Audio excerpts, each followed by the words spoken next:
Hello, Chairman. Tawagan niyo agad ako, ha? Pag may balita na kayo. Pag nahanap niyo na anak ko. Kailangan ko na yung anak ko. Sige, maraming salamat, Chairman. Chairman, thank you so much.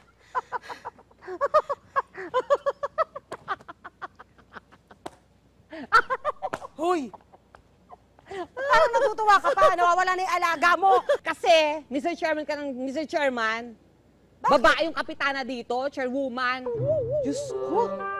Ano naman problema doon? Ba't parang mas concerned ka pa dun sa chairman o chairwoman? Nakakatawa kaya yun. Ginawa mong lalaki. Parang hindi ka concerned sa alaga mo. Naglayas na nga, oh. Siyempre concerned ako kay Danny. Pero matanda na yun.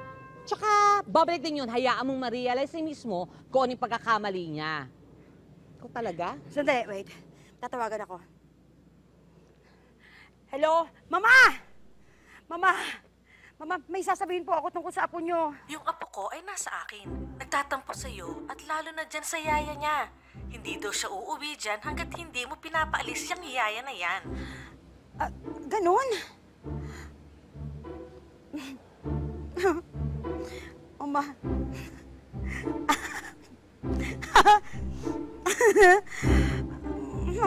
Mama naman. Mama, nagagawin ko. Agad ko pong pinuntahan si Danny sa bahay ng lola niya, Dear Uge. Pero ayaw pa rin po talagang sumama.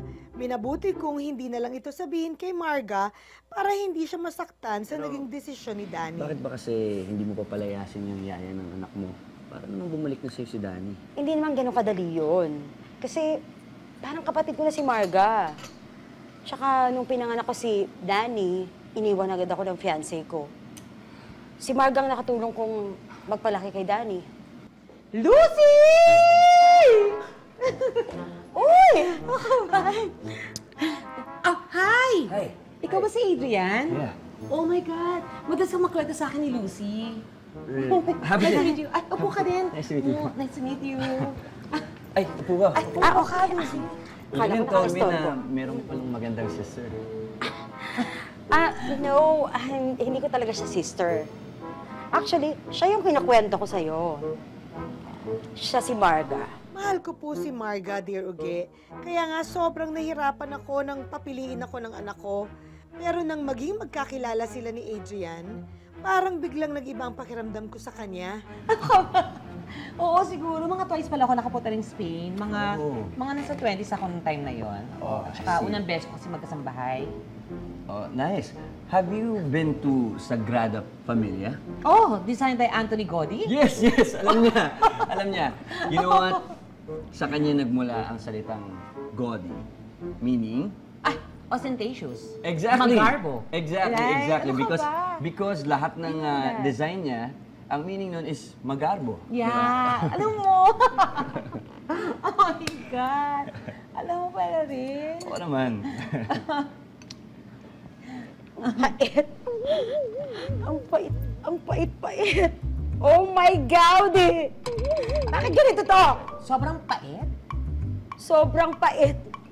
Napakapait. Ha? Tikman mo.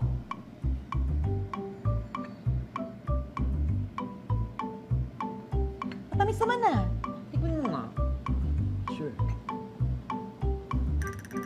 Oh, di ba? Matamis yan. Matamis. Ano sinasabi niya mapait? Ay, naku, baka kumain ka na ng candy. Di ba? Baka nga. Or you want order ulit? Ay, naku. Huwag na. Sure Ay, na nga. galing. Oo, so balik pala yung mga... Ka doon. Medyo matagal din. Tsaka medyo marami naman ako naman. Guys, I gotta go. Yeah, oo. Sorry na naman. Gusto ko pong puntahan. Oo naman, marami pa akong gusto puntahan. Ikaw talaga.